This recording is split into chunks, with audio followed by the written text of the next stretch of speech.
हरे कृष्णा। तो आज कार्तिक का पहला दिन, कार्तिक का पहला दिन नहीं है, ये आश्विन महीने का अंतिम दिन है, पूर्णिमा। लेकिन पूर्णिमा पद्धति के अनुसार इस समय हमारा जो वैष्णव कैलेंडर बनता है, तो कार्तिक का जो नियम है वो आज से शुरू हो रहा है। आश्विन पूर्णिमा से, शरद पूर्णिमा से कार्तिक का नियम शुरू हो रहा है। तो आज के दिन जो है हमें एक तो कार्तिक महात्म्य सुनना है। कार्तिक का महात्म्य बहुत विस्तृत है और बहुत शास्त्रों में भरा पड़ा है, तो हम उनके बारे में सुनेंगे। और आज जो विशेष दिन है वो श्री कृष्ण शारदीय रास यात्रा है और मुरारी का तिरुभाव, लक्ष्मी पूजा। तो 4 विषयों पर हमें चर्चा करनी है, लेकिन समय तो शायद कम है। कितना समय है? अंतिम सीमा क्या है? ये समय 1:11 हुआ है। कितना है? 1 आवर, 1 घंटा।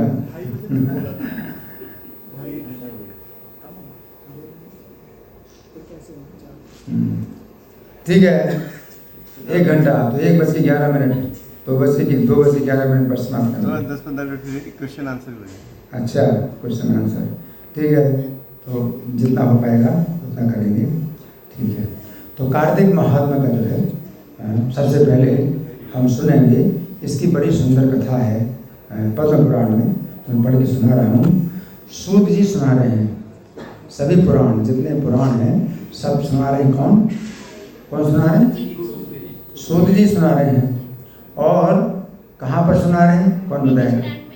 नैमिषारण्य में सुना रहे हैं। किसको सुना रहे हैं? शौनक आदि ऋषियों को। शौनक ऋषि मुख्य श्रोता है और बाकी सब लोग जो है सुनने वाले 88,000 ऋषि हैं, है ना। बिना माइक की जरूरत नहीं है, सब लोग सुन रहे हैं, है ना। 88,000 ऋषि हैं, सुन रहे हैं। तो सूत जी सुना रहे हैं कार्तिक का महात्म्य। सुनिए बड़े ध्यान से। एक बार नारद जी द्वारका आए। कहाँ पर आए? द्वारका आए। क्यों नहीं आएंगे? भगवान कृष्ण जब लीला कर रहे हैं तो बार बार आएंगे ही। तो द्वारका में आए। और कैसे आते हैं? आकाश मार्ग से आते हैं। उनको जो है कोई परिश्रम नहीं होता है, ट्रेन में बैठने की जरूरत नहीं है, फ्लाइट में बैठने की जरूरत नहीं है। वे आ जाते हैं अपनी इच्छा से आकाश मार्ग से। आकाश मार्ग से आए। और कहाँ से आए? स्वर्ग से आए, कल्प वृक्ष के दिव्य पुष्पों को लेकर के। स्वर्ग में ही कल्प वृक्ष होते हैं, पृथ्वी में नहीं होते कल्प वृक्ष। तो कल्प वृक्ष से दिव्य पुष्पों को लेकर के द्वारका आए और श्री कृष्ण ने उनका सत्कार किया। भगवान सत्कार करते हैं नारद जी का, है ना, क्योंकि भगवान मनुष्य लीला कर रहे हैं। तो मनुष्य लीला में भगवान जो है, जो विरक्त हैं और सन्यासी हैं, है ना, साधु हैं, वैष्णव हैं, उनका सम्मान करते हैं, है ना। तो उन्होंने सम्मान किया नारद जी ने और आसन दिया उनको। तो नारद जी ने ये फूल भगवान को उपहार के रूप में प्रदान कर दिए और भगवान ने उन पुष्पों को अपनी 16,000 पत्नियों में बांट दिया। भगवान की कितनी पत्नियां हैं? 16,000 पत्नियां हैं। 16,000 तो मोटा मोटा बोला जाता है, लेकिन वास्तव में कुल मिला के कितनी पत्नियां हैं? कौन बताएगा? 16,108 16,108 पत्नियां हैं भगवान की, उन्होंने बांट दिया, है ना। तो सत्यभामा को भूल कर उन्होंने अपनी सभी पत्नियों को फूल दे दिए, भूल गए। और 16,108 फूल होंगे भी नहीं ना, इतने फूल तो होंगे भी नहीं। नारद जी लाए, कुछ फूल ले के आए स्वर्ग से। तो कोई गिन करके थोड़े है कि भगवान पत्नियों को बांटेंगे तो एक एक पत्नी को दिया जाए। तो जितने भी फूल लाए तो भगवान ने दे दिए फूल ऐसे। अब किसको मिला किसको नहीं मिला तो ऐसे थोड़ी होता है कि एक एक को दिया जाए, है ना।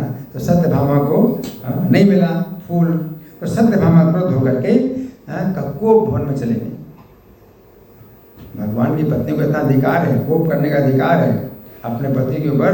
अगर गुस्सा होए तो गुस्सा जो है वो मतलब बोलेंगे नहीं, अपना गुस्सा नहीं बताएंगे, लेकिन कोप भवन में चले जाएंगे तो पता चल जाएगा कि वो गुस्सा है ना। तो ये अधिकार सत्यभामा को है। तो कोप भवन में चले गई। उसको जानकर भगवान जाकर उनको मना करके और मन से करोड़ का स्मरण किया। सत्यभामा को मनाया तो क्या मनाया कि तुम्हारे लिए मैं वृक्ष ला के देता हूँ, ठीक है। तुमको फूल नहीं मिला तो मैं पूरा कल्प वृक्ष ही ला कर दे देता हूँ। तो गरुड़ का स्मरण किया। गरुड़ से क्या करेंगे? गरुड़ में बैठ करके कहाँ जाएंगे? स्वर्ग जाएंगे, स्वर्ग से लाएंगे कल्पवृक्ष। तो गरुड़ का स्मरण किया। स्मरण करते ही गरुड़ भगवान के सामने आ गए और वेग पूर्वक गरुड़ पर चढ़कर भगवान ने सत्यभामा जी से कहा, तुम क्रोध न करो, तुम्हारे लिए देवराज से विरोध करके मैं तुम्हारे आंगन में कल्पवृक्ष को रोपूंगा। झगड़ा करूंगा किससे? देवराज से। तुम्हारे लिए हैं? तो भगवान अपना प्रेम जताते, तुम्हारे लिए मैं देवराज से झगड़ा करूंगा और वहां से कल्पवृक्ष लाऊंगा, क्योंकि स्वर्ग से कल्पवृक्ष कौन ला सकता है पृथ्वी में, है ना। तो भगवान कहते हैं और मेरे अपराध को क्षमा करो। भगवान जो अपने को अपराधी मानते हैं। सत्यभामा से इस तरह की प्रतिज्ञा करके भगवान शीघ्र ही देवलोक में गए। इंद्र से कल्पवृक्ष मांगा। इंद्र ने कहा, प्रभु आप इस देव वृक्ष को पृथ्वी पर न ले जाएं। इस पर क्रुद्ध होकर भगवान ने कल्पवृक्ष को जल सहित उखाड़ दिया। इंद्र ने कहा कि नहीं, आप मत ले जाओ। उखाड़ लिया, अपने वाहन पर सुरख लिया। उस पर इंद्र ने वज्र उठाकर गरुड़ को मारा। इंद्र वज्र मारा गरुड़ जी को।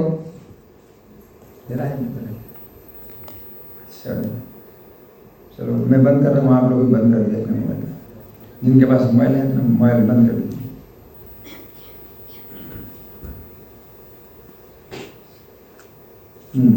तो गरुड़ जी को किसने मारा? क्या मारा? देवराज ने क्या मारा? वज्र मारा। वज्र मारा है और कहा कल्पवृक्ष को रख दो। उस पर गरुड़ ने गरुड़ जी को कुछ फर्क नहीं पड़ा और भगवान शीघ्रता से द्वारका में आ गए और कल्पवृक्ष को सत्यभामा के आंगन में रोक दिया। अब नारद जी आए तो सत्यभामा ने उनका खूब सत्कार किया। तो सत्यभामा ने कहा, इस कल्पवृक्ष और ऐसे पति को प्रत्येक जन्म में कैसे मैं प्राप्त करूं?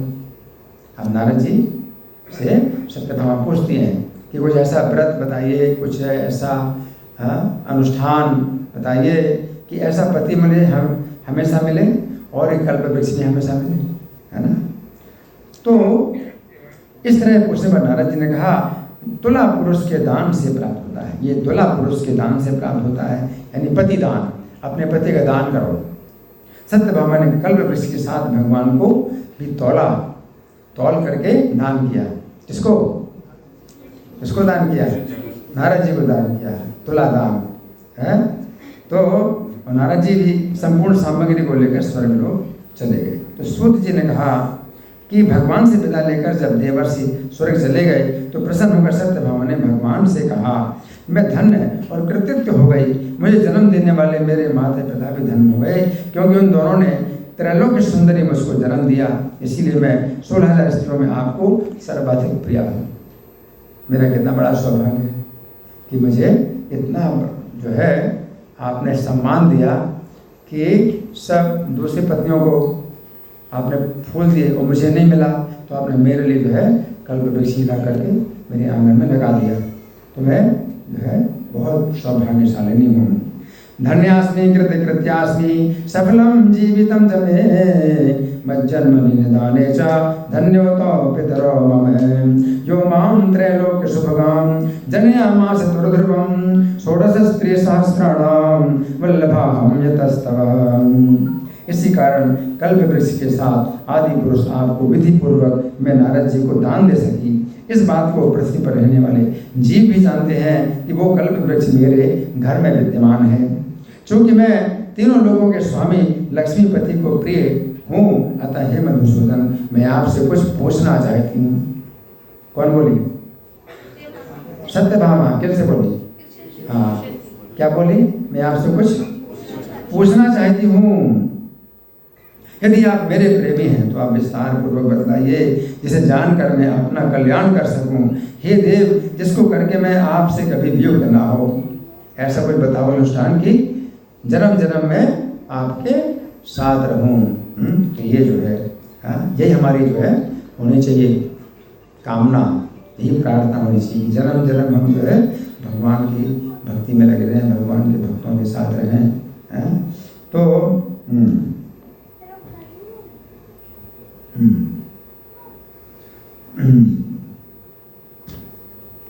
यदि तो मत प्रिय करा कथयस्वात्रो विस्तरान् श्रुत्वा तच्चा पुनर्साहं करोमि यतमात्मनः यथा कल्पं त्वया देव युक्तास्यां न कदाचित्। तो सूत जी ने कहा, इस तरह अपनी पत्नी की बात सुनकर मुस्कुराते हुए भगवान सत्यभामा के हाथ पर हाथ रखकर कल्प वृक्ष के नीचे आए।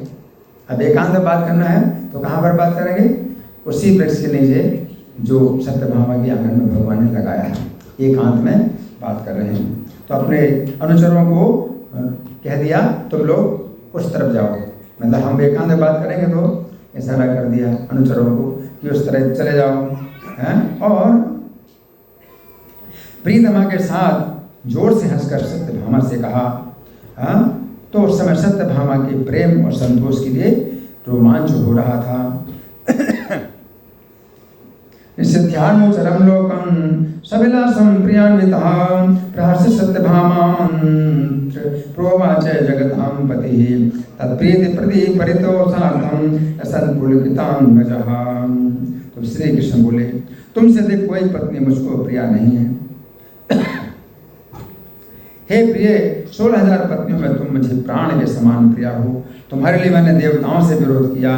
तुमने जो पूछा है वो अत्यंत अद्भुत बात को तुम सुनो।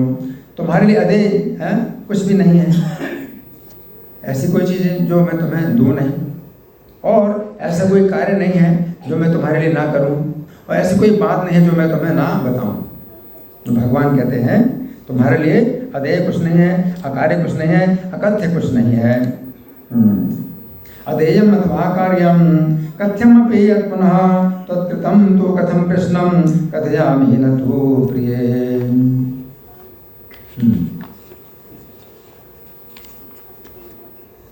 तुमने कैसे प्रश्न किया उससे मैं कहता हूँ, तुम्हारे मन में जो हो वो पूछो, उससे मैं बतलाता हूँ। सत्यभामा ने कहा कि मैंने पूर्व जन्म में कौन सा दान तपस्या या व्रत किया जिसके कारण मुझे ये सौभाग्य प्राप्त हुआ। क्या सौभाग्य प्राप्त हुआ? आपकी प्रिया, सर्वप्रिया, सबसे श्रेष्ठ प्रिया मैं बनी। मैं आपकी अर्धांगिनी हूँ, गरुड़ में चलती हूँ, आप मुझे गरुड़ में बैठा करके चलते हैं। मैं आपके साथ इंद्र के निवास स्थान पर भी गई। अतः मैं पूछती हूँ कौन सा पुण्य मैंने किया, पिछले जन्म में मेरा शील कैसा था, मैं किसकी पुत्री थी। तो भगवान श्री कृष्ण बोले, हे प्रिय, तुम शांत मन से सुनो। तुमने पूर्व जन्म में जो पवित्र व्रत किया उसे मैं बता रहा हूँ। सतयुग में, कौन सा युग? सतयुग में हरिद्वार में अत्रि गोत्र में उत्पन्न देव शर्मा नामक ब्राह्मण थे। कौन से ब्राह्मण? देव शर्मा नामक ब्राह्मण थे। कहाँ पर? हरिद्वार में थे। वेदांगों में वे पारंगत थे, अतिथि सत्कार करते थे और पूजा करते थे। अत्यंत बूढ़े, उनकी गुणवती नाम की पुत्री थी। हाँ, पुत्रहीन थे, पुत्री थी उनकी लेकिन पुत्र नहीं था। क्या नाम था उनका? गुणवती। हाँ, गुणवती नाम की पुत्री थी। ठीक है। तो चंद्र शर्मा उनका जो शिष्य था उसी के साथ अपनी पुत्री का विवाह कर दिया और अपने पुत्र के समान मानते थे चंद्र शर्मा को। और चंद्र शर्मा भी जो है उनको अपने पिता के समान मानते थे। दोनों एक बार वन में कुछ समझा लेने गए। हिमालय की तराई में दोनों इधर उधर घूम रहे थे। उन दोनों ने भयंकर राक्षस को आते हुए देखा। किसको देखा? भयंकर राक्षस को आते देखा। अत्यंत भयभीत और भागने में असमर्थ, इतने भयभीत हो गए कि भाग नहीं सकते। ब्राह्मण भयभीत होता है, क्षत्रिय होता है सामने शत्रु को जो है प्रहार करेगा, नहीं भाग रहा, लेकिन ब्राह्मण है भयभीत होता है। तो भयभीत हो गए और उस राक्षस के द्वारा दोनों मार दिए गए। दोनों धर्मशील होने के कारण मेरे समान गुणों वाले मेरे पार्षदों द्वारा वैकुंठ में लाए गए। तो राक्षस के द्वारा मारे गए, लेकिन दोनों कहाँ पर आ गए? कहाँ पर आ गए? वैकुंठ में आ गए। मेरे पार्षदों ने उनको वैकुंठ में ला दिया। क्योंकि दोनों जीवन भर पूजा करते थे तो मैं प्रसन्न था। और उसके बाद दोनों मेरे भवन में रहते थे, विमान पर चलते थे। वैकुंठ में मेरे भवन में रहते थे, विमान पर चलते थे और उनकी कांति सूर्य चंद्रमा के समान थी। उन दोनों का रूप मेरे समान था। यानी वैकुंठ में सब भगवान की जैसे 4 भुजाएं धारण करते हैं, पीत वस्त्र धारण करते हैं, शंख चक्र गदा पद्म, तो देखने में लगे कि भगवान है, लेकिन आप उस चेतना में रहते हैं कि वो भगवान नहीं है, भगवान के दास है। ये मुख्य बात यही है। वैकुंठ में आप भगवान जैसे रहते हैं, बिल्कुल भगवान की तरह है, अपने को भगवान नहीं समझते। और ये भौतिक संसार में क्या है, सब बुरी हालत है, अपने को भगवान समझते हैं। मरण है, बुढ़ापा है, बीमारी है, कितने कितने कष्ट हैं, और अपने को भगवान समझे तो क्या अच्छा है। अपने को भगवान समझे और दुर्दशा भोगे, वो अच्छा है या अपने को भगवान ना समझे और भगवान जैसा रहे, क्या अच्छा है। भगवान ना समझो वो ज़्यादा अच्छा है कि भगवान ना समझो, है ना। तो भगवान की सेवा की चेतना में रहते हैं हमेशा, है ना। तो उसके बाद उन दोनों के राक्षस द्वारा मारे जाने की बात सुनकर गुणवती अपने पिता और पति के दुख के कारण करुण क्रंदन करने लगी। अब उसका कोई नहीं, उसका घर में केवल पिता और पति थे, अब कोई नहीं है। अब वो करुण क्रंदन करने लगी। गुणवती ने कहा, हाय नाथ, हाय पिता, मुझको छोड़कर मेरे बिना आप दोनों कहाँ चले गए। आप दोनों के बिना अनाथ मैं क्या करूं।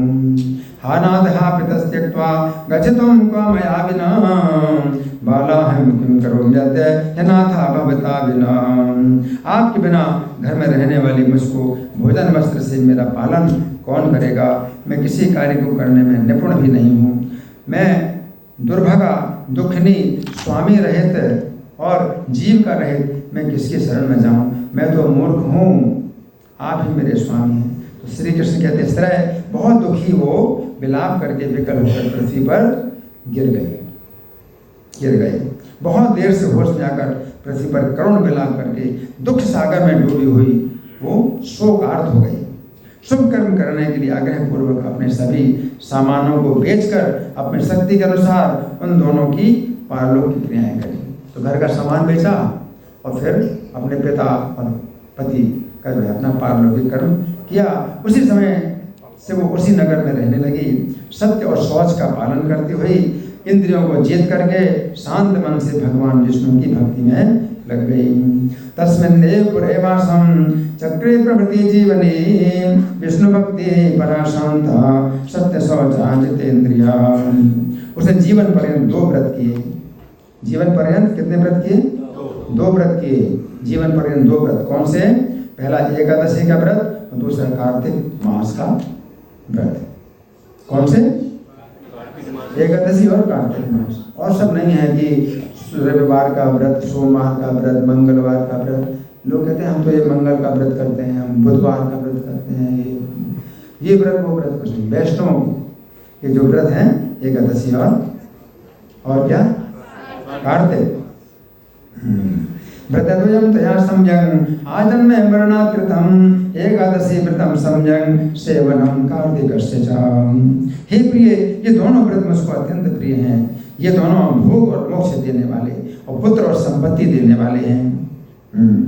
तो जो लोग भगवान विष्णु के मंदिर को झाड़ते हैं और प्रातःकाल स्नान करते हैं, भगवान विष्णु की पूजा करते हैं, वे मुक्त मनुष्य हैं। कार्तिक में जो लोग स्नान, जागरण और दीप जलाते हैं, तुलसी वन की सेवा करते हैं, है ना, ये सब नियम है। क्या? स्नान, कार्तिक स्नान करना। तो कार्तिक स्नान करना अगर हो सके तो रात्रि के अंत में 3:22 रात्रि का अंत होता है, तो उस समय उठ जाइए और स्नान कर लीजिए। तो ब्राह्मण मुहूर्त फिर 4:10 से शुरू होता है, तो उसके पहले स्नान करके और फिर जो है अपना कीर्तन और भजन करना। यहाँ पर मंगल आरती 4:30 बजे होती है, तो हरि जागरण कहलाता है। तो स्नान और जागरण, एक तो स्नान करना, दूसरा जागरण।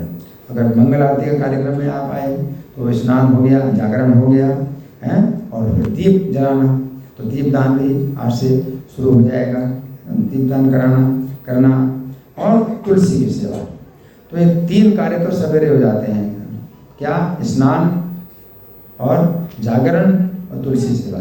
ये क्रम से आप स्नान करके आएंगे, मंगल आरती में आएंगे तो जागरण हो जाएगा, और जागरण में ही जो है मंगल आरती के बाद तुलसी पूजा भी होती है। तो तुलसी सेवा, तो 3 के कार्य। और दीपदान जो है वो शाम को भी यहाँ पर होता है, तो इस तरह से ये सब कार्य जो है होते हैं। इस तरह जो 3 दिन भी अगर करे तो देवताओं के वंदने हो जाते हैं। 3 दिन भी करे तो देवता लोग भी वंदना करेंगे, और जीवन भर करें तो क्या कहना है। यथम दिनत्रयम् अपि कार्तिकेये प्रकुर्वते देवानामपि ते वन्द्या किं येन अजन्मतः कृतम्। जिस तरह गुणवती प्रत्येक वर्ष करती थी और नित्य ही भगवान के सेवा में भक्ति पूर्वक लगी रहती थी, एक बार बुढ़ापे के कारण, अब देखिए जवानी से बुढ़ापा आ गया, उसको पता नहीं चला जवानी कैसे चली गई उसकी, जवानी से बुढ़ापा आ गया। इसी में भगवान की पूजा भक्ति में लगी रही और जवानी का उसको पता नहीं चला कि जवानी कब आई और चली गई, है ना, क्योंकि वो अब उसका कोई है नहीं, तो अपने इंद्रियों को बस में करके वो भगवान की भक्ति में लगी रही। अब वृद्धावस्था में दुर्बल हो गई और ज्वर से पीड़ित स्नान के लिए धीरे धीरे गंगा में गई। अब अभी तो हमारे यहाँ स्नान के लिए पानी आ जाता है नल में, उस समय तो वो था ही नहीं, है, तो जाना पड़ता है, और जाना पड़ेगा तो पानी गर्म करने का भी कोई उपाय नहीं, है ना, बहुत निर्धन भी है, तो उस जा कर के वहीं पर स्नान करना पड़ेगा। और ज्वर से पीड़ित है, बुखार है, तो धीरे धीरे जा रही है, और कोई उसकी सेवा करने वाला भी नहीं है ना, तो क्या करी, नियम का पालन कर रही और धीरे धीरे गई,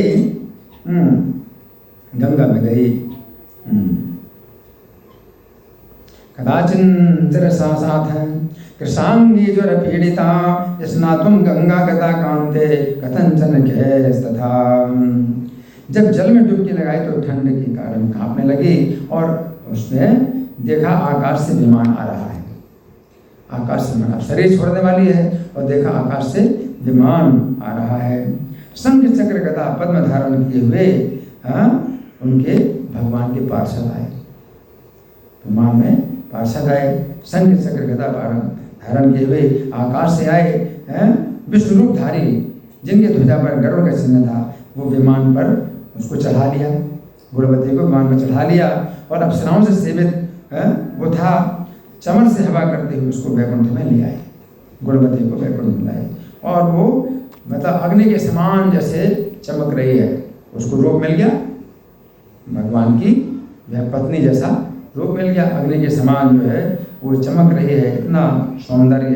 कार्तिक व्रत के पुण्य से मेरे समीपता को वो आ गई। अथ सातंद्र मानस था दुर्लग्नि शिरोपमा कार्तिक व्रत पुण्येन मत्सा निर्दिगता भवन। फिर जिस समय ब्रह्मा आदि देवताओं की प्रार्थना से मेरे सब सेवक पृथ्वी पर आए और मेरे साथ चले गए, हे भामिनी, ये सभी यादव मेरे गण हैं।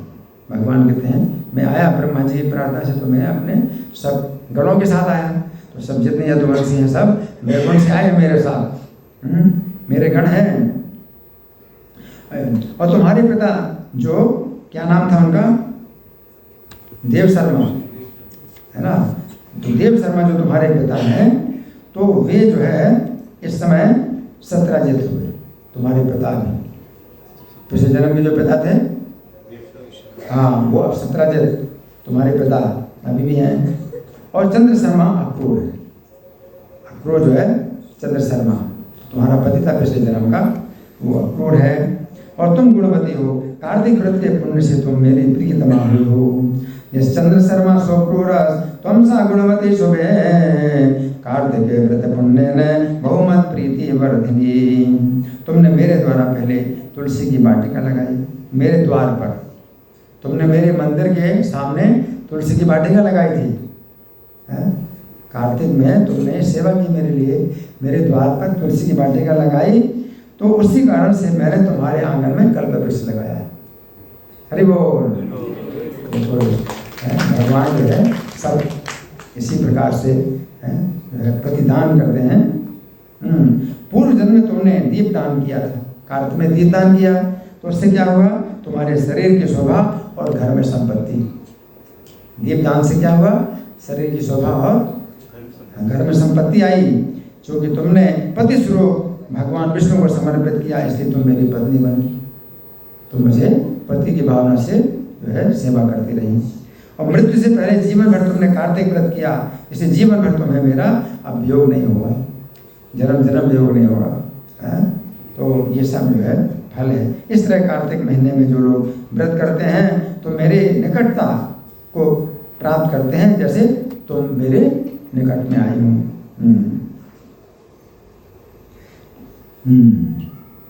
एवं ये कार्तिके मासी नराव्रत परायण मत्सान्निध्यं गतास्तेपि प्रीतिदात्वं यथा मम। यज्ञ व्रत दान और तप, क्या यज्ञ व्रत दान और तप करने वाले मनुष्य कार्तिक व्रत के पुण्य का 16वां भाग भी नहीं कर पाते। 16वां हिस्सा यानी 6% भी नहीं होता।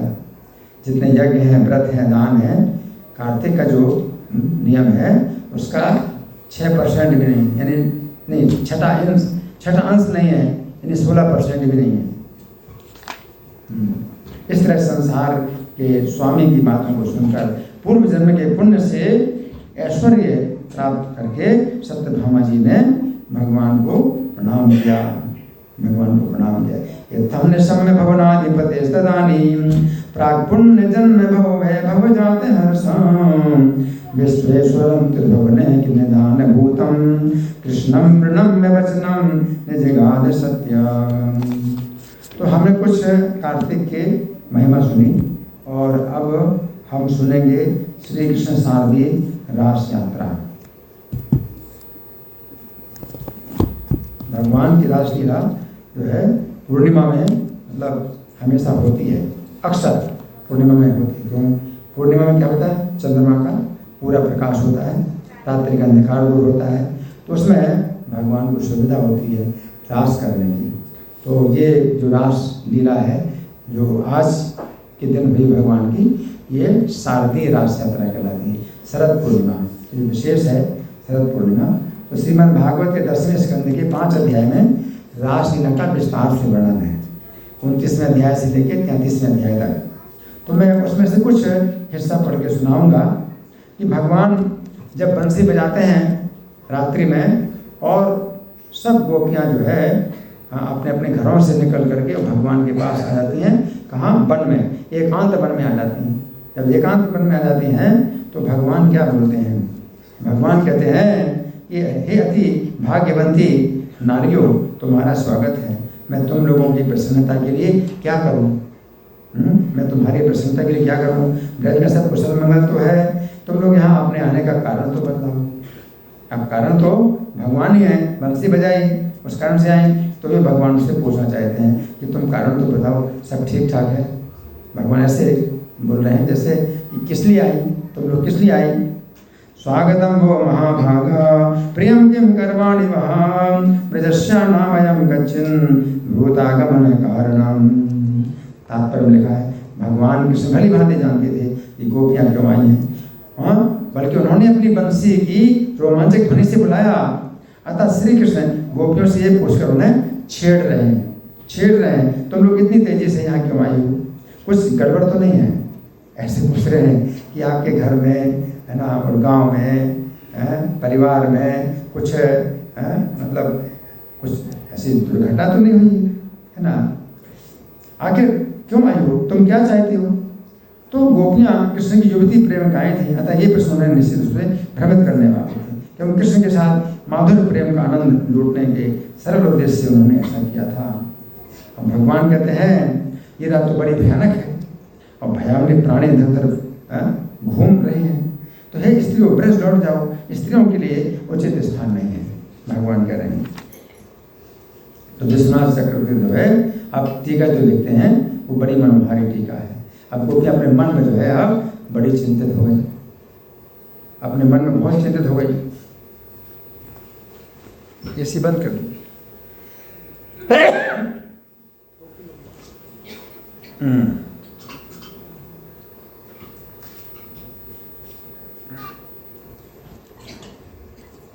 तो गोपियाँ अब मन में बड़ी चिंतित हो गई। हाय, हमारे लज्जा को छिन्न भिन्न करने के बाद अब हमें अपनी बंसी से यहाँ तक खींच करके अब हमसे पूछ रहे हैं कि हम क्यों आई हैं। अपने मन में बड़ी चिंता करने लगे कि कैसे पूछ रहे हैं, हमारे तो लज्जा को उन्होंने छिन्न भिन्न कर दिया और खींचा यहाँ। जब एक दूसरे को तिरछी नज़र से देख रहे हैं तो भगवान कहते हैं यदि तुम ये कहना चाहो कि भगवान की पूजा के लिए रात में फूल लेने आए हो तो अपनी तिरछी नज़रों से तुम उन फूलों को ही देख रहे हो, तो मैं तुम्हारे बहानों को नहीं मान सकता, क्योंकि ये जो स्थान है वो स्त्रियों के आने के लिए उपयुक्त नहीं है। हाँ, तो भगवान का कहने का अर्थ ये है, हो सकता है उन्होंने कहा हो यद्यपि पर्याप्त चांदनी है किंतु रात का समय तो फिर भी भयानक है, क्योंकि अनेक सांप बिच्छू भयानक प्राणी हैं जिनको तुम नहीं देख सकती हो, लताओं में जड़ों में टहनियों के नीचे छिपे हैं। अतः फूल चुनने के लिए समय उपयुक्त नहीं है, केवल समय नहीं स्थान भी फूल चुनने के लिए उपयुक्त नहीं है, क्योंकि रात में यहाँ बाघ जैसे भयानक पशु घूमते रहते हैं। अतः तुम लोगों को ब्रज वापस लौट जाना चाहिए। किंतु गोपियाँ आपत्ति कर सकती हैं, जरा हमें कुछ क्षणों के लिए विश्राम तो करने दो, हम चले जाएंगे। तो भगवान उत्तर देंगे, स्त्रियों को ऐसे स्थान में नहीं रुकना चाहिए। स्थान को देखते हुए तुम जैसे स्त्रियों को यहाँ एक क्षण भी रुकना ठीक नहीं है ना। तो भगवान कहते हैं तुम सुंदर युवतियाँ हो, मैं सुंदर युवक हूँ, क्योंकि तुम अत्यंत सती साध्वी हो, मैं ब्रह्मचारी हूँ, अतएव हम लोगों का एक स्थान में होना अनुचित है। फिर भी मन पर विश्वास नहीं किया जा सकता। तो भगवान ने इस आंतरिक उत्सुकता का संकेत किया, स्पष्ट हो जाता है। यदि तुम लज्जा के कारण अपने आने का कारण नहीं बता सकती तो मत बताओ, लेकिन मैं पहले से जानता हूँ, तो मैं जैसा कहूँ उसे सुनो। तो भगवान जो है बोलते हैं, है ना। तो भगवान कहते हैं कि रजनी ऐसा अघोर रूपा सर्वव्याप्त चांदनी ने इस रात को तनिक भी भयानक नहीं रहने दिया, इसलिए जंगल हानि रहित प्राणियों यानी हिरणों से बसा हुआ है। बाघ जैसे पशु भी वृंदावन में हानि रहित हैं, यानी किसी पर आक्रमण नहीं करते, बाघ जैसे पशु भी। अतः तुम्हें इस रात से भयभीत नहीं होना चाहिए। या फिर किस प्रकार से ये भी है, तुम लोगों को अपने पतियों और परिवार वालों से भयभीत नहीं होना चाहिए, क्योंकि रात में भयानक पशुओं के होने से वे स्थान तक नहीं आ पाएंगे। अतः तुम लोग ब्रज वापस ना जाओ। अब गोपियाँ कृष्ण से पूछेंगी तो फिर तुम कैसे रोके हुए? तो भगवान उत्तर देते हैं, स्त्रियों के साथ। क्या तुम किसी भी स्त्री को अपने साथ रखकर संतुष्ट हो? तो भगवान उत्तर देते हैं, केवल ऐसी स्त्रियां जो तरुणी और सुंदर हैं तो मेरे साथ रुक सकती हैं। इस तरह हम देखते हैं कि श्री कृष्ण के वचन जो है भावपूर्ण होने के साथ साथ उपेक्षापूर्ण भी हैं, दोनों प्रकार की बातें हैं। तो फिर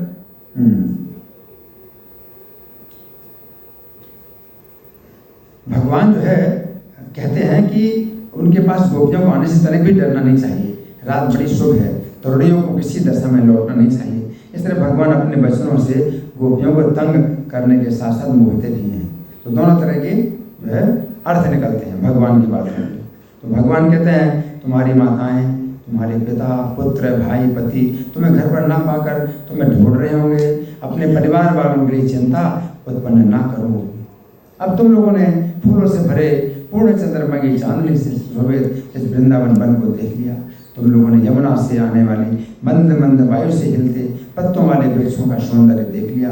अब अपने गांव वापस चले जाओ, देर मत करो। सती स्त्रियों जाकर अपने पतियों की सेवा करो, क्रंदन करते बच्चों बच्चों को दूध प्रदान करो। तो इसमें टीका है विश्वनाथ चक्रवर्ती। भगवान कृष्ण कहते हैं अब देर तक प्रतीक्षा मत करो, अभी तो तुरंत चले जाओ। सती शब्द का अर्थ है कि गोपियाँ पतिव्रता हैं, इसलिए कृष्ण इशारा करते हैं कि गोपियों को जाकर अपने पतियों की सेवा करनी चाहिए, जिससे अपने धार्मिक कार्य पूरे कर सकें। गोपियों को भी पूज्य मानना चाहिए क्योंकि वे सती हैं। कृष्ण ये सब उन गोपियों से कह रहे हैं जो विवाहिता हैं। अब अविवाहिताओं से कहते हैं बछड़े रम्हा रहे हैं, अतः जाकर देखो कि उन्हें दूध मिल जाए। फिर गोपियों से कहते हैं तुम लोगों के बच्चे रो रहे हैं, अतः जाकर उन्हें दूध पिलाओ। तो दोनों श्लोकों का गूढ़ अर्थ है कि भगवान कृष्ण ने कहा ये वृंदावन सर्वोत्कृष्ट स्थान है। आज पूर्णिमा की रात है, हमारे चारों ओर यमुना नदी है, शीतल मंद सुगंध हवा बह रही है, ये सब दिव्य ऐश्वर्य हैं। और चूंकि सर्वोपरि आनंद है, ऐश्वर्य प्रेम रूप में यहाँ पहले से हूँ, तो आप देखें तुम लोग रसास्वादन में कितनी कटु हो। अतः दीर्घ काल तक इस पूरी रात भर तुम यहाँ से मत जाओ, अभी तो यहीं रहो, मेरे साथ विलास करो। अपने पतियों और अपने सीधे साधी सासुओं की सेवा के लिए मत जाओ। तुम लोगों के लिए ऐसा सौंदर्य और यौवन गंवाना उपयुक्त नहीं होगा, क्योंकि ये सृष्टा के उपहार है। ना ही तुम लोगों का गाय धोना है, ना ही बच्चों को दूध पिलाना है। मेरे लिए आनंददायक आकर्षण से ओतप्रोत तुम सबको इस कारण से क्या प्रयोजन। तो विश्वनाथ चक्रवर्ती ठाकुर ये बताते हैं कि गोपियाँ अब समझ नहीं पाए कि किसे क्या कह रहे हैं, ठिठोली कर रहे हैं या उन्हें रुकने का आमंत्रण दे रहे हैं या फिर घर लौट जाने का आदेश दे रहे हैं। अतः जब ही श्री कृष्ण जंगल की शोभा का वर्णन करने लगे तो गोपियों को चिंता हुई। वे मोहग्रस्त होकर वृक्षों की ओर देखने लगी और जब यमुना का वर्णन करने लगे तो आसपास यमुना नदी को देखने लगी। तो उनकी सरलता के साथ ही माधुर्य रस में कृष्ण के प्रति परम भक्ति के कारण अति सुंदर लीलाओं को जन्म मिला जिस ब्रह्मांड में कभी नहीं हुई थी। तो ये रासलीला का जो है, ये जो महोत्सव है, ये भगवान ने जो किया ब्रज में, तो इसका दर्शन कोई मनुष्य नहीं कर पाया। इसका दर्शन तो किया बहुत सौभाग्यशाली आकाश में जो देवता थे, गंधर्व थे, उन्होंने किया दर्शन। और ये रासलीला इस पृथ्वी में कहीं प्रकट नहीं हुई, है ना। तो ये रासलीला का जो है बड़ा सौभाग्य है इन गोपियों का जो भगवान के साथ हैं। तो अब हम सुनेंगे लक्ष्मी पूजा के संबंध में। तो लक्ष्मी पूजा का जो है एक वर्णन मिलता है जिस समय क्षीर सागर का मंथन हुआ।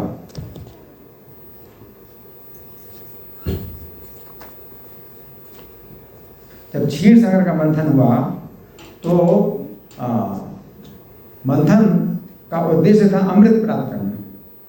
तो अमृत तो सबसे बाद में निकला, लेकिन अमृत से पहले कई रत्न निकले, कई प्रकार के रत्न निकले। सबसे पहले तो विष निकला जिसको कोई नहीं चाहता था, है ना। तो शिव जी ने उसको किया, है ना। तो फिर कई अप्सराएं भी प्रकट हुई, है ना। तो काफ़ी उसमें निकले। फिर इस बीच में फिर धन की देवी लक्ष्मी प्रकट हुई, जो भगवत परा है, जो भगवान के ही परायणा है, भगवान के ही आश्रित रहती हैं। वो लक्ष्मी जी प्रकट हुई, बिजली की भांति प्रकट हुई और बिजली को मात कर रही हैं, बिजली से ज़्यादा चमक रही। ततश्चाविर्भूत साक्षान् श्री रमा भगवत परां रंजयन्ती दशा कांत्या विद्युत सौदामणि यथा। तो तात्पर्य प्रभुपाद लिखते हैं कि शांति के लिए पहली शर्त यह है कि धन की देवी द्वारा प्रदत्त सारी संपदा भगवान को अर्पित की जाए। शांति के लिए पहली शर्त यह है, लक्ष्मी जी ने जो भी आपको संपत्ति दी है तो वो भगवान को अर्पित की जाए। प्रत्येक व्यक्ति को चाहिए कि वो सारी संपदा के अपने झूठे स्वामित्व को त्याग दे और प्रत्येक वस्तु को कृष्ण को अर्पित करे। कृष्ण भावनामृत आंदोलन की यही शिक्षा है, कृष्ण भावनामृत आंदोलन की यही शिक्षा है ना। एक स्थान पर ये कहा गया भागवत में कि यावत प्रियत जठरम तावत सत्वम ही देहि नाम। जितने से अपना पेट भरे उतना अपना है। अधिकम जो भी मन्येत है, अधिक मानता है कोई, सस्तेन और दंड मारती, तो वह चोर है, उसको दंड मिलना चाहिए, दंड मिलेगा। जितने से पेट भरता है उतना अपना है, उससे ज़्यादा अपना मानता है कोई तो उसको चोर माना जाएगा, उसको दंड दिया जाएगा। ये उच्च अधिकारी सृष्टि में पहले से ऐसा अधिकार बनाया गया है। तो अपने अपूर्व सौंदर्य, तारुण्य, रंग और यश के कारण हर व्यक्ति, यहाँ तक देवता असुर, उनको पाने की कामना करने लगे। किसको पाने की? लक्ष्मी जी को पाने की। इसलिए वे आकृष्ट थे, क्योंकि रमा देवी सब ऐश्वर्य देने वाली हैं, सब प्रकार का ऐश्वर्य देने वाली हैं। तस्याम चक्रस्पृहाम सर्वे सासुरासुर मानवान् रूपोदारे वयोवर्ण महिमा क्षिप्त चेतसा। अब समुद्र मंथन जब हो रहा है तो देवता और असुर दोनों के लिए है ना, ये निश्चित हो गया था कि अमृत के अलावा कोई भी चीज़ निकलेगी तो उसमें कोई व्यक्ति अगर अपना अधिकार जमाए तो फिर दूसरे लोग छोड़ देंगे, ठीक है, क्योंकि इससे फिर हमारे कार्य में बाधा पड़ेगी। अगर इसी में झगड़ा करने लगे तो मुख्य कार्य जो है हमारा फिर होगा ही नहीं। मुख्य कार्य क्या है? अमृत प्राप्त करना। इसलिए कोई भी रत्न निकले और कोई अगर ले लेता है तो ले लेने दो, इसमें कुछ फिर विवाद करने की जरूरत नहीं। जब लक्ष्मी निकली तो सब लोग चाहे ले रहे हैं। अब सब लोग लेना चाहते हैं तो फिर यहाँ तो अब ये हुई बात कि भाई अब लक्ष्मी जी इसको जो है मतलब वरण करें, वही लक्ष्मी जी को लेगा। क्योंकि हमें झगड़ा तो करना नहीं है ना, और हम सब चाहते हैं लक्ष्मी जी को लेना। तो लक्ष्मी जी को यह अधिकार दिया जाए कि वो जो है जिसको वर्ण करें तो वो जो है उसको लक्ष्मी जी मिल जाएंगी। इस प्रकार से जो है ये बात हुई। तो धन की देवी कभी अकेली नहीं रहती, ये तात्पर्य में। जैसा कि पिछले श्लोक में भगवत परा शब्द से सूचित होता है, वे भगवान की संपत्ति हैं, उन्हीं के द्वारा भोग्या हैं। यदि कोई धन की देवी माता लक्ष्मी की कृपा का इच्छुक है तो उसे चाहिए कि उन्हें नारायण के साथ रखे, क्योंकि वे स्वभाव से भगवत परा है ना। अगर आप चाहते हो उनको प्रसन्न करना है, जो भक्त सदैव नारायण की सेवा में लगे रहते हैं, नारायण परायणा, उन्हें निश्चय ही धन की देवी की कृपा प्राप्त हो सकती है। किंतु जो भौतिकतावादी उन्हें निजी भोग के लिए प्राप्त करना चाहते हैं, वे निराश होते हैं, क्योंकि उनकी ये नीति ठीक नहीं है कि लक्ष्मी को भोगना चाहते हैं। तो भगवान की जो है वो देवी है ना, तो उनको जो है वो भोगना चाहता है, तो ये बहुत जो है क्या है, अन्याय है। कोई भी व्यक्ति धन की देवी का तब तक कृपा पात्र नहीं बन पाता जब तक वो उनकी और परम भोक्ता भगवान दोनों की स्तुति नहीं करता। तो हम लोग लक्ष्मी नारायण की पूजा करते हैं, राधा कृष्ण की पूजा करते हैं, राधा रानी है लक्ष्मी की मतलब मूल रूप। सीताराम की पूजा करते हैं, सीता जी भी लक्ष्मी। तो हम भगवान के साथ लक्ष्मी की पूजा करते हैं, अलग से नहीं पूजा करते हैं लक्ष्मी की। तो फिर क्या हुआ, सब ने उनको अलग अलग क्या भेंटें दी लक्ष्मी को, सब ने अपना भेंटें। स्वर्ग के राजा इंद्र ने क्या दिया, बैठने के लिए आसन प्रदान किया। क्या दिया, आसन प्रदान किया। और सारी नदियाँ, गंगा यमुना स्वयं जो है माता लक्ष्मी के लिए अपने सोने के जल पात्र में जल लाई लक्ष्मी जी को देने के लिए। अपने अपने जल सोने के पात्र में सब देवियाँ अपने अपने जल लाई। तस्य आसनमानिन्ने महेंद्रो महदद्भुतं मूर्तिमत्या सरिश्रेष्ठा हे कुंभे जलम शुचि। पृथ्वी देवी ने क्या दिया, अर्चक विग्रह की स्थापना के लिए जड़ी बूटियाँ प्रदान की। स्थापना जब होती है, मूर्ति स्थापना होती है, तो बहुत सी औषधियाँ की आवश्यकता पड़ती है, तो पृथ्वी देवी ने स्वयं ला करके अपनी औषधियाँ दी। गायों ने 5 प्रकार के गव्य दिए, पंचगव्य। पंचगव्य क्या होता है, दूध, दही, घी, गोमूत्र और गोबर। और बसंत ऋतु ने जो है क्या दिया, अपने ऋतु में उत्पन्न हुई सब फूल प्रदान किए। बसंत ऋतु में फूल उत्पन्न होते हैं ना। और ऋषियों ने क्या किया, प्रामाणिक शास्त्रों में निर्दिष्ट विधि से अभिषेक किया। ऋषि लोगों ने अभिषेक किया लक्ष्मी जी का। गंधर्वों ने क्या किया, वैदिक मंत्रों का उच्चारण किया। गंधर्व गान करने वाले हैं। और जो अप्सराएं हैं, अप्सराओं ने क्या किया, सुंदर नृत्य किया और गीत गाए।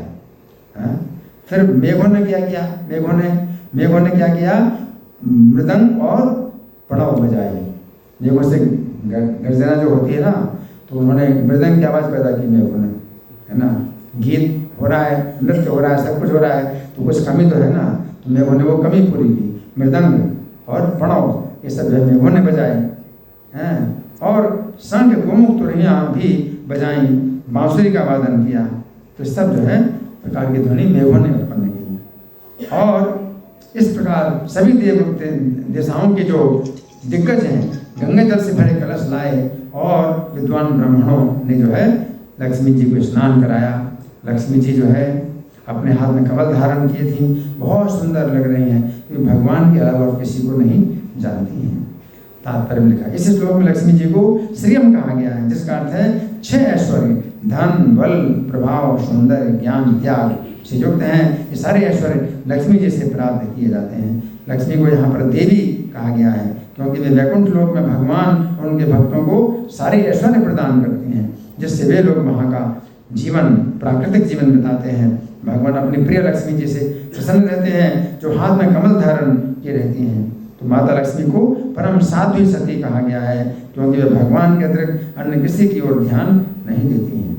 फिर समुद्र ने क्या किया, समुद्र से जल लिया माता लक्ष्मी ने, तो ऊपर और नीचे के जो है वस्त्र, रेशमी वस्त्र प्रदान किए। और जल के देवता वरुण ने क्या किया, फूलों की मालाएं प्रदान की। और विश्वकर्मा प्रजापति विश्वकर्मा ने तरह तरह के आभूषण प्रदान किए और सरस्वती देवी ने गले का हार प्रदान किया, ब्रह्मा जी ने कमल का फूल प्रदान किया और नागों ने जो है कान के कुंडल प्रदान किए। और पूजित माता लक्ष्मी कमल पुष्पों की माला हाथ में लेकर अब विचरण करने लगी कि वो किसके गले में पहनाए। वो तो भगवान के अलावा किसी के गले में माला थोड़ी पहनाएंगी, लेकिन उनको दिया गया। अब वो जो है अपने जो है तरीके से विचार करते हैं कि किस में सब प्रकार के गुण हैं, तो वो माला पहनाएंगे। हालांकि भगवान से ही वो जो है केवल आकर्षित हैं, लेकिन तो भी वो विचार कर रहे हैं पहले सिरे से कि किस में गुण है, किस में कैसे गुण हैं, तो विचार कर रहे हैं कि मैं किसको मतलब अपना पति बनाऊं। तो गुणों पर विचार करती हैं लक्ष्मी जी हैं। तो उस समय जो है वे सोने की लता के समान लग रही हैं, बहुत सौंदर्य हैं।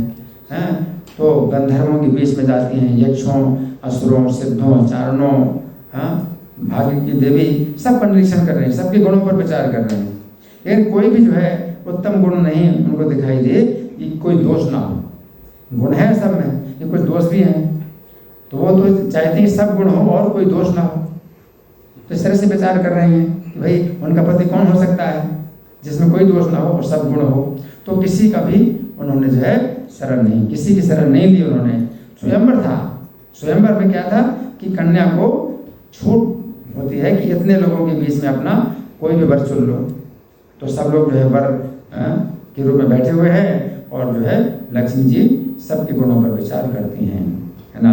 तो फिर क्या देखती हैं कि कोई ऐसे भी हैं जो बड़ी तपस्या है, तपस्या तो बहुत है, बड़ा गुण है, तपस्या करते हैं बहुत, लेकिन गुस्सा का जो है दोष भी होता है। तो क्या करें गुस्से का जो बड़ा दोष है, गुस्सा आ जाता है उनको, है। और किसी के पास ज्ञान है, ज्ञान है बहुत बड़ा गुण है, ज्ञान है, लेकिन क्या है भौतिक इच्छाएं भी बनी है, वो दोष है। तो ये दोष जो है उस गुण को नष्ट कर देता है। गुस्सा आता है तो तपस्या का गुण नष्ट हो जाता है, और भौतिक इच्छाएं होती तो ज्ञान का गुण नष्ट हो जाता है। कोई बहुत महान पुरुष है लेकिन काम इच्छा वो नहीं जीत पाया, काम वासना को नहीं जीत पाया, तो महानता नष्ट हो जाती है, काम वासना से महानता नष्ट हो जाती है ना। और कोई व्यक्ति जो है मतलब बहुत शक्तिशाली है लेकिन दूसरों पर आश्रित ही, तो क्या होगा उसकी सब नियंत्रण करने की शक्ति समाप्त हो जाती है। अगर आश्रित हैं आप किसी के तो आप फिर नियंत्रण नहीं कर पाएंगे। फिर किसी के अंदर धर्म है, बहुत धार्मिकता है, लेकिन फिर क्या है दूसरे प्राणियों के प्रति सौहार्द नहीं है, मित्रता नहीं है, तो इसी ये गुण धर्म में गुण नष्ट हो जाता है। फिर किसी के अंदर बड़ा त्याग है, त्याग तो है लेकिन वो भी जो है मुक्ति का कारण नहीं है ना। तो उस त्याग से भी उसको जो है मुक्ति नहीं मिलती है, क्योंकि उसके अंदर कुछ आसक्ति बनी हुई है। तो इस प्रकार से लक्ष्मी जी जो है सब में गुण देखती हैं, लेकिन जब विचार करती हैं तो फिर जो है किसी के अंदर दीर्घ आयु है, बहुत लंबी आयु है ना, लेकिन अच्छे आचरण नहीं है, तो इससे क्या हो गया बेकार, वो गुण नष्ट हो गया। लंबी आयु है अच्छा आचरण नहीं है, किसी के अंदर अच्छा आचरण भी है तो उसकी आयु निश्चित नहीं कब तक रहेगा, कब तक जीवित रहेगा। तो क्या किसको पति बनाएंगे? शिव जी जैसे देवता हैं तो बहुत शाश्वत जीवन है, लेकिन आदतें अच्छी नहीं हैं, तो क्या करें, कैसे पति बनाएं इस स्मशान में वास करते हैं, तो लक्ष्मी जी क्या करेंगी तो इस तरह से जो है मतलब योग्यता है बहुत सी, लेकिन कोई ना कोई दोष रहता है जो सब उनके गुणों को नष्ट कर देता है। इस प्रकार पूरी तरह विचार विमर्श करने के बाद लक्ष्मी जी ने मुकुंद को पति रूप में वर्ण कर लिया, यद्यपि वे स्वतंत्र हैं। हाँ, तो ये जो है भगवान जो है लक्ष्मी जी को जो है लक्ष्मी जी उनको माला पहनाती है। तो भगवान के पास जाकर लक्ष्मी जी ने कमल पुष्प की माला गले में पहना दी और वक्षस्थल पर स्थान पाने की आशा से उनके पास खड़ी हैं और मुख लज्जा से मुस्कुरा रहा है लक्ष्मी जी। पूर्ण पुरुषोत्तम भगवान तीनों लोगों के पिता हैं, उनका वक्षस्थल लक्ष्मी जी का निवास है। लक्ष्मी जी अपनी कृपापूर्ण चितवन से तीनों लोगों के ऐश्वर्य को बढ़ा सकती हैं। तात्पर्य लिखा है। चूंकि लक्ष्मी जी नारायण के वक्षस्थल पर निवास करती हैं, अतः जो भी भक्त नारायण की पूजा करता है उसे वे देखती रहती हैं। जब वे जान लेते हैं कि कोई भक्त नारायण की भक्ति करने के पक्ष में है तो वैसे सारे ऐश्वर्य का सहज वरदान देने को तैयार हो जाती हैं। कर्मी लोग लक्ष्मी की कृपा और दया पाने का प्रयास करते हैं, किंतु नारायण के भक्त ना होने से उनका ऐश्वर्य डगमगा जाता है। नारायण की सेवा में लिप्त रहने वाले भक्तों का ऐश्वर्य कर्मियों जैसा नहीं होता। भक्तों का ऐश्वर्य उतना ही स्थायी होता है जितना स्वयं नारायण का है ना। तो जब गंधर्व लोगों ने जो है अपने अपने संग तुरही ढोल बजाए हैं, उनकी जो पत्नियां हैं वो नृत्य करने लगी। ब्रह्मा जी, शिव जी, अंगिरा मुनि सब ने जो है फूलों की वर्षा की और मंत्रों का उच्चारण किया, और प्रजापतियों ने, प्रजा सहित सारे देवता लक्ष्मी जी की चितवन से धन्य होकर के तुरंत ही अच्छे आचरण और दिव्य गुण से संपन्न हुए, जिन्होंने भगवान लक्ष्मी नारायण के इस स्वयंवर का जो है दर्शन किया और इसमें अपना सहयोग दिया, अपना हर्ष प्रकट किया, तो उनको बहुत मतलब कृपा मिली, अच्छे अच्छे गुण मिल गए उनको सबको।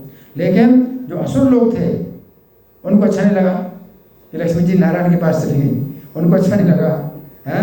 तो लक्ष्मी जी ने उनकी तरफ से अपना मुंह मोड़ दिया। तो फिर क्या हो गया, वो उनके अंदर सब प्रकार के दोष आ गए, निर्लज्जता, निराशा, उद्विग्नता, मोह है, ये सब असुर के अंदर आ गया। क्यों? क्योंकि उन्होंने पसंद नहीं किया कि लक्ष्मी जी नारायण के साथ, तो लक्ष्मी जी को नारायण के साथ पसंद नहीं करता है ना, तो फिर उसके अंदर सब प्रकार के दोष आ जाते हैं। तो यहाँ पर यही सिद्धांत है कि लक्ष्मी जी को जो है अगर हम भगवान के साथ रखते हैं और उनकी सेवा में रखते हैं तो फिर क्या होता है, उनको लक्ष्मी जी की कृपा हमें मिलती है। और कोई लक्ष्मी जी की केवल कृपा चाहता है और नारायण को जो है दूर रखना चाहता है तो लक्ष्मी जी कृपा नहीं करेंगी, उनको श्राप देंगी, उसको विनाश का श्राप देती हैं। रावण जैसे था तो लक्ष्मी जी को चाहता था, सीता जी को चाहता था, उनको खुश करना चाहता था, और राम से शत्रुता कर रहा है, राम से अलग करके सीता को भोगना चाहता है, तो सीता जी ने उसको नष्ट कर दिया, है ना। इस प्रकार से जो है सिद्धांत है। अब हमारे पास कुछ समय है तो एक त्यौहार रह गया है। कौन सा त्यौहार रह गया? मुरारी गुप्त का तिरुभाव, है ना। तो आज हम उनके बारे में सुनेंगे। भगवान चैतन्य के बहुत प्रिय ये जो है सहयोगी और पार्षद हैं। तो एक दिन बराह अवतार का श्लोक सुना भगवान चैतन्य ने बराह अवतार का श्लोक सुना। बराह अवतार कैसा है, किस रूप में? बराह का मतलब शुकर, है ना। शुकर, गांव का शुकर नहीं, वन शुकर। गांव का शुकर तो मल खाता है ना, वो तो बहुत अशुद्ध होता है। ये वनवासी जो शुकर होता है वो मल नहीं खाता। तो भगवान का बराह अवतार का श्लोक सुनते ही प्रभु गरजते हुए मुरारी गुप्त के घर को चल दिए। उनको मुरारी गुप्त की याद आई। भगवान ने जब शुकर अवतार का श्लोक सुना तो भगवान के हृदय में मुरारी के प्रति बड़ा प्रेम था, जैसा हनुमान जी के प्रति श्री राम का। तो वे है ही हनुमान जी के अवतार हैं मुरारी गुप्त। राम की लीला में जो हनुमान जी हैं वही हनुमान जी गौर लीला में कौन है? मुरारी गुप्त है ना। तो भगवान जानते हैं ना ये हनुमान है।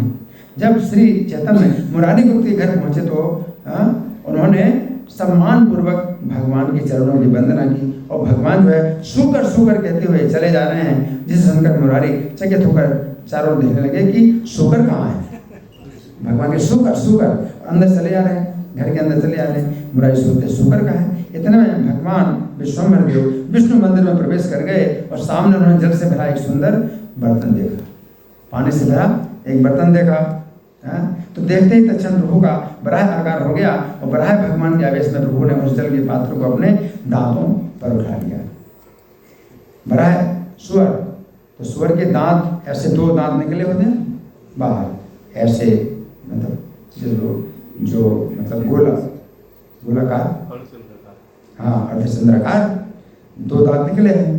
तो अब भगवान के दो दांत निकल आए, शुकर जैसा रूप भी हो गया भगवान का, और जल का पात्र जो था दांत के द्वारा उठा लिया। कितना बैलेंस, कैसे हो सकता है बैलेंस? दांत की द्वारा आप जैसे मान लीजिए किसी ऐसी अर्धचंद्राकार जो लकड़ी आप उठा सकते हैं, आप जल के पात्र, जल से भरा पात्र को उठा नहीं सकते।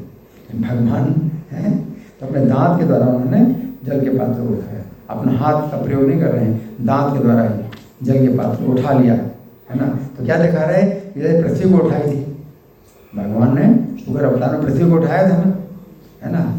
तो उसी प्रकार से भगवान ने जल का पात्र जो है दांत के ऊपर उठा लिया और 4 खुर प्रकट कर दिए। अब हाथ नहीं है, 4 खुर है, 4 खुर है, और बैठे आसन पर और 4 खुर प्रकट कर दिए अपने, हैं। और करने लगे, मुरारी मेरी स्तुति करो, मेरी स्तुति करो, भगवान के मेरी स्तुति करो। अब देखो कितना दिव्य भगवान का जो है ये चरित्र है। देखो सुख रूप प्रकट कर दिया अपना, और स्तुति करो मेरी, है ना। क्यों नहीं स्तुति करोगे, है। अगर भगवान ऐसा रूप प्रकट करे तो मुरारी मेरी स्तुति करो। इस अपूर्व दर्शन से मुरारी स्तब्ध हो गए। क्या क्या बोले, स्तुति क्या करें, मुख में कुछ बोल नहीं निकलता। तब प्रभु बोले बोल बोल, कोई भय नहीं है। भगवान के बोलो बोलो, कोई भय नहीं है। मेरे स्तुति कैसे करें, ब्रह्मा शंकर जैसे बड़े बड़े जो है जो देवता लोग हैं वो स्तुति करते हैं, मैं कैसे स्तुति करूं। भगवान ने कोई भय नहीं है, बोलो बोलो, है।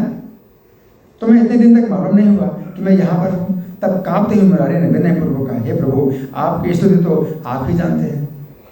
मुरारी ने कहा आपकी स्तुति तो आप ही जानते हैं। अपने एक क्षण पर अनंत ब्रह्मांडों को धारण करने वाले शेष जी अपने 1000 मुखों से आपकी स्तुति करते हैं। आपकी स्तुति मैं कैसे करूँ, शेष जी करते हैं, अपने 1000 मुखों से आपकी स्तुति करते हैं, है ना। तो वो स्तुति कर सकते हैं आपकी, किंतु आपकी महिमा का अंत हो नहीं पाते, ऐसा स्वयं शेष जी कहते हैं। फिर आपकी स्तुति करने में और कौन समर्थ हो सकता है। जिस वेद की आज्ञा पर पूरा संसार चलता है वो वेद आपके तत्व को नहीं जानते, वेद भी आपको नहीं जानते, वेद भी आपकी स्तुति नहीं कर सकते, मैं कैसे आपकी स्तुति कर सकता। तो इस प्रकार से भी स्तुति होती है ना भगवान की। मैं आपकी स्तुति नहीं कर सकता हूँ, ये भी स्तुति भगवान की। मुरारी को कहते हैं अनंत ब्रह्मांड जार फणा एक धरे, सहस्र बदन है जार स्तुति करे, तबु नहीं पाए अंत से प्रभु कहे, तुम्हारा वेद आर के समर्थ है। हे प्रभु जितने अनंत भुवन देखने सुनने में आते हैं, ये सब महाप्रलय में आपके रोमकूप में लीन हो जाते हैं। तब एक आप ही रह जाते हैं। उस समय आप जो कुछ करते हैं उससे वेद भी कैसे जान सकते हैं। जब सब कुछ समाप्त हो जाए तो आप जो कुछ भी करेंगे वेद कैसे जान सकते हैं। अतएव आप ही केवल अपने को जानते हैं, आपके जानने पर ही आपका कोई कृपा पात्र आपको जान पाता है। जे वेदे मध्य कार्य सकल संसार, से वेद सर्व तत्व न जाने तो मार, जत देखे सोने प्रभु अनंत भुवन, तोर लोम को गिर मिलाए जखन। इतना कहकर मुरारी गुप्त रोने लगे, प्रेम से रोने लगे, है ना। शोक में नहीं, प्रेम में रोने लगे और प्रभु को प्रणाम करने लगे। अतएव तुम से तुम्हारे जान मात्र, तुम्हें जाना ही ले जाने तुम्हारे कृपा पात्र। बराह भगवान मुरारी गुप्त के वचनों से प्रसन्न हुए। फिर वेदों के प्रति क्रोध करते हुए बोले, मेरे हाथ पांव मुख आंख नहीं है कहकर वेद मेरी विडंबना करते हैं। काशी में बेटा प्रकाशानंद वेद पढ़ाता क्या है, वो मेरे शरीर के टुकड़े टुकड़े करता है। वो वेद की व्याख्या करता हुआ मेरे शरीर को नहीं मानता, इसी से उसके पूरे शरीर में कोढ़ हो गया है, फिर भी उसकी आंखें नहीं खुलती। मेरा जो पवित्र शरीर सर्वयज्ञमय है, जिसके चरित्र को ब्रह्मा शिव गाते हैं, जिस मेरे शरीर के स्पर्श से पवित्रता की प्राप्ति होती है और पवित्र भी पवित्र बन जाता है, उससे वो बेटा मिथ्या कहने का साहस कैसे करता है। भगवान प्रकाशन शक्ति की निंदा करते हैं। तो वेदों में कहा गया है कि जिनका शरीर नहीं है, ये जिनके हाथ नहीं पैर नहीं, तो वेदों में जो कहा गया इसका मतलब यह है कि उनके हाथ पैर हमारे जैसे नहीं है, उनके दिव्य हाथ पैर, उनकी दिव्य इंद्रियां हैं। वेदों ने कहा तो प्रकाशानंद जैसे मायावादी लोग हैं, वेदों की उन बात को पकड़ लेते हैं, कहते हैं भगवान जो है निराकार है, भगवान के हाथ पैर नहीं। तो भगवान जो है इस बात से बड़ा मतलब दुखी हो रहे हैं कि मुझको जो है इस प्रकार से बोलते हैं, जबकि मेरा शरीर कितना पवित्र है ना। तो भगवान ऐसा कहते हैं, सर्वयज्ञमय मोर जी अंग पवित्र, अज भाव आदि गाय जहां चरित्र, पुण्य पवित्र तपाए जे अंग पर से, ता मिथ्या बोले बेटा के मन साहसे।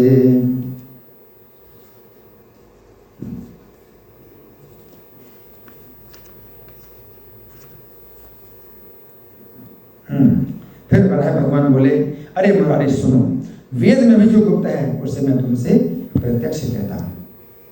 भगवान कह रहे हैं वेद में भी जो गुप्त है उसे मैं तुमसे प्रत्यक्ष कहता हूँ। मैं यज्ञ वराह सब वेदों का सार हूँ। मैंने ही पूर्व काल में पृथ्वी का उद्धार किया था। ये मेरा गौरांग अवतार संकीर्तन के लिए हुआ है। मैं भक्तों की रक्षा करके दुष्टों का संहार करूंगा। अपने सेवक से द्रोह को मैं सहन नहीं कर सकता। भगवान के अपने सेवक के अपराध को मैं सहन नहीं कर सकता। वो मेरा पुत्र ही क्यों ना हो, उसे भी मैं मार डालता हूँ। अपने सेवक के लिए मैं अपने पुत्र को भी काट डालता हूँ। मुरारी को ये मैं मिथ्या नहीं कह रहा हूँ, ध्यान देकर सुनो। जिस समय मैंने पृथ्वी का उद्धार किया था उसमें मेरे स्पर्श से पृथ्वी देवी के गर्भ रह गया था। क्या? जब पृथ्वी का उद्धार किया था तो मेरे स्पर्श से पृथ्वी को गर्भ रह गया था। उससे नरक नाम का एक बड़ा बलवान पुत्र हुआ। उस अपने पुत्र को मैंने धर्म का सब तत्व समझाया और वो पुत्र महाराजा हुआ। देवता द्विज गुरु भक्तों का पालन करने लगा।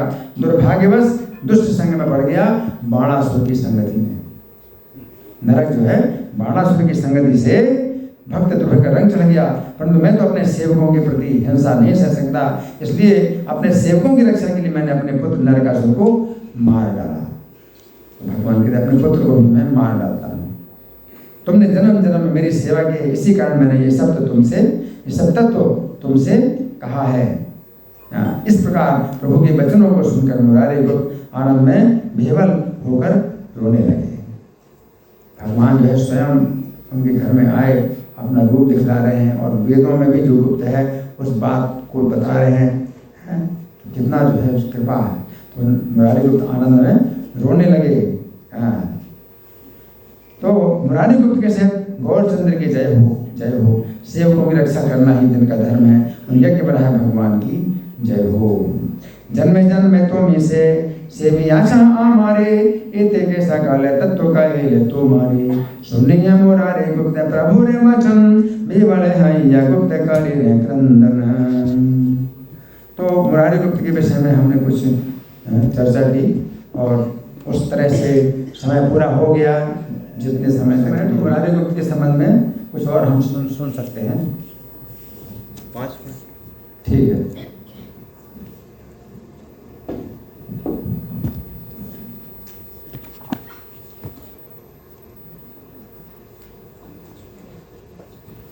मुरारी गुप्त के लिए प्रभु की आज्ञा हुई। भगवान अपना ऐश्वर्य दिखला रहे हैं, सब भक्तों के बीच में ऐश्वर्य दिखला रहे हैं।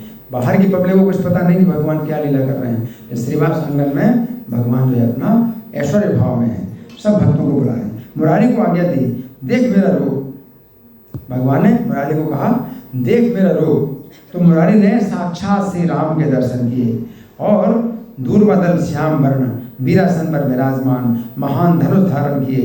बाईं ओर से जानकी जी और दाईं ओर लक्ष्मण जी को देखा। चारों ओर बानर लोग स्तुति कर रहे हैं। श्री राम चैतन्य महापुरुष श्री राम का रूप धारण कर लेते हैं और सब बंदर लोग हैं, स्तुति कर रहे हैं।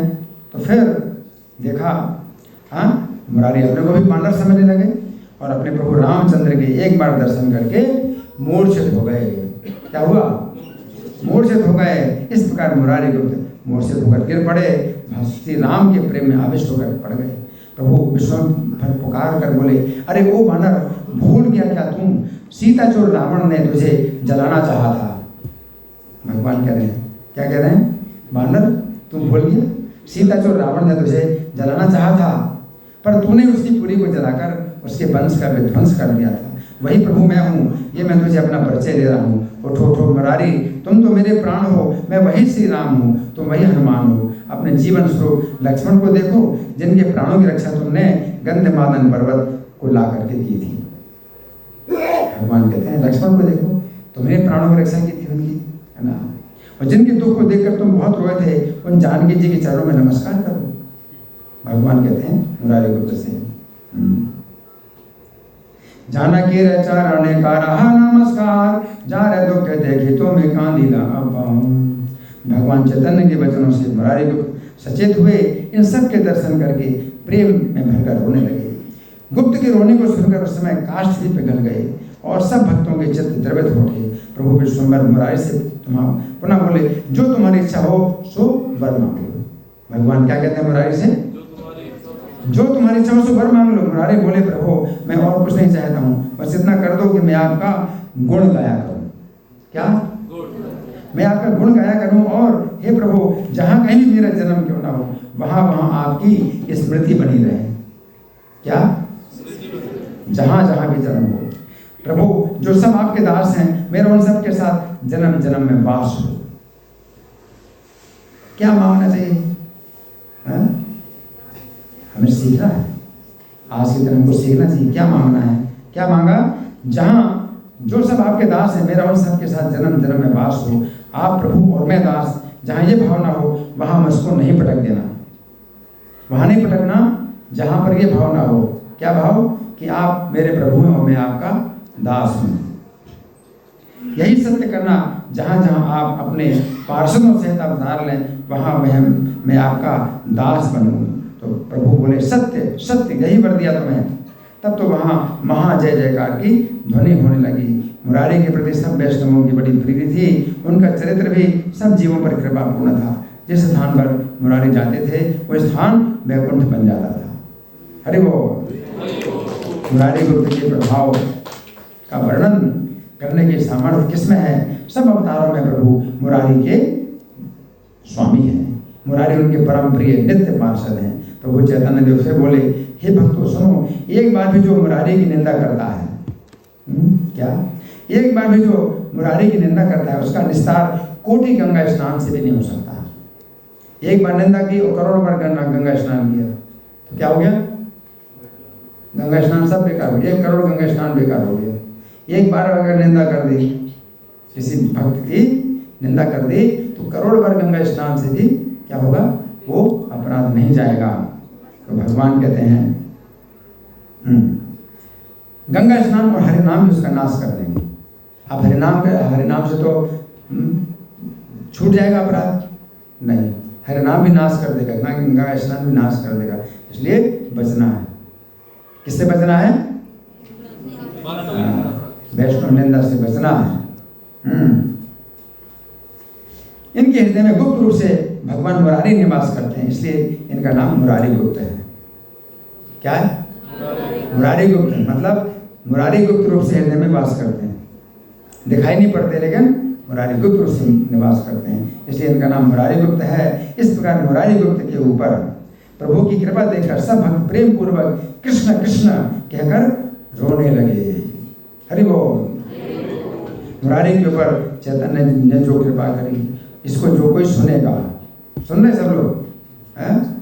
सुनो ध्यान से।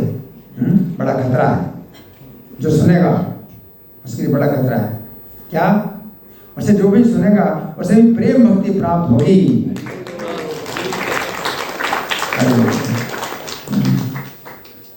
तो ये है। अब इसको आप जो है फायदा समझो, नुकसान करो, जो समझो, ये है इसका लाभ। ठीक है? श्रील मुरारी गुप्त तिरुभाव की महामहोत्सव की जय। श्रील प्रभुपाद की जय।